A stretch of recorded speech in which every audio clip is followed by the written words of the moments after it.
6 महीने की love story, फिर कातिल बन बैठा प्रेमी। पुलिस ने पकड़ा तो बताई वजह।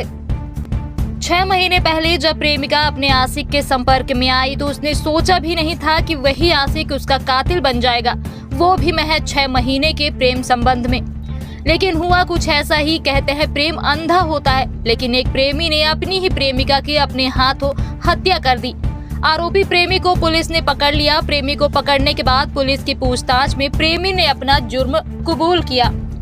पूरा मामला सोहागी थाना अंतर्गत चैनपुरवा गांव का है। ज्ञात हो कि 24 अक्टूबर को चैनपुरवा गांव में आदिवासी लड़की का शव क्षत विक्षत हालत में अरहर के खेत में मिला था। परिजनों ने हत्या की आशंका जताई थी। पुलिस ने मर्ग कायम कर घटना को जांच में लिया था। पीएम रिपोर्ट एवं अन्य साक्ष्यों के आधार पर हत्या का मामला दर्ज किया गया। इसके बाद पुलिस ने विवेचना का दायरा बढ़ाया। साइबर सेल की मदद ली गई। युवती की कॉल डिटेल से गांव के ही रहने वाले निरंजन रावत पुत्र भाई लाल रावत 20 वर्ष का नंबर सामने आया। ऐसे में शंका के आधार पर पुलिस ने निरंजन को हिरासत में लिया। पूछताछ के दौरान निरंजन ने हत्या करने के बाद कबूल कर लिया। लिहाजा पुलिस ने उसे गिरफ्तार कर न्यायालय में पेश किया, जहां से आरोपी को जेल भेज दिया गया। 4 दिन बाद मिला था शव। पुलिस ने बताया कि 20 अक्टूबर की शाम घर से निकली थी। इसके बाद से उसका पता नहीं था। परिजनों ने थाना में गुमशुदगी भी दर्ज कराई थी, लेकिन उसका पता नहीं चल पाया था। 4 दिन बाद यानी 24 अक्टूबर की सुबह ग्रामीणों ने अरहर के खेत में उसका शव क्षत विक्षत हालत में देखा था। युवक ने इस बात को लेकर की थी हत्या। दरअसल मृतिका और आरोपी के बीच कई सालों से प्रेम प्रसंग चल रहा था। दोनों के बीच फोन पर बातचीत भी होती थी। आरोपी उससे शादी करना चाहता था, लेकिन युवती शादी से इनकार कर रही थी। इसी बात से आरोपी नाराज था। जहां 20 अक्टूबर को युवती खेत में मिल गई। इस दौरान वह किसी अन्य युवक से फोन पर बात कर रही थी, जिससे आरोपी का आक्रोश दुगना हो गया और आवेश में आकर उसने युवती की हत्या कर दी। आइए सुनते हैं रीवा एसपी विवेक सिंह ने मीडिया से बातचीत के दौरान क्या जानकारी दी।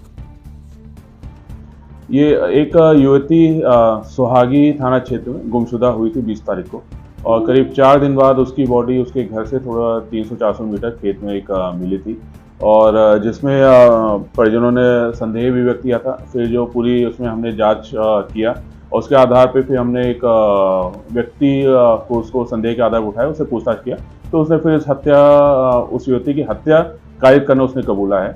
उसका कहना था कि वो युवती पहले उससे बातचीत करती थी, फिर किसी अन्य युवक से बातचीत करने लगी। इसके वजह से उनके बीच में पहले 2-3 बार विवाद हुआ, और उस दिन भी इसी बात पे विवाद हुआ, लेकिन वो पहले से ही तैयारी उसको मारने की तैयारी के साथ आया। तो अपने साथ एक हसिया नियमा लकड़ी में बांध के वो लाया था, और जिससे फिर उसके गर्दन पे वार करके उसको मारा था, और जिसके आधार पर उसको गिरफ्तार करके उसमें बेचना आगे जारी है। हत्या के बाद सर छुपाने का प्रयास किया था। उसने हथियार अपना छिपाया था, अपने कपड़े वगैरह धुल दिए थे, और जो बॉडी थी वो ऐसी जगह रखी थी कि जहाँ जनरली किसी को दिख ना पाए। जब उसमें स्मेल फैली तब लोगों को लगा कि कुछ यहाँ पे है, और जब उसको ढूंढा गया तब वहाँ पे बॉडी मिली थी। आरोपी तक हमने कुछ मुखबिरों से और कुछ टेक्निकल साक्ष्यों के आधार पर धारा इसमें 302, 201 की धारा लगाई गई है।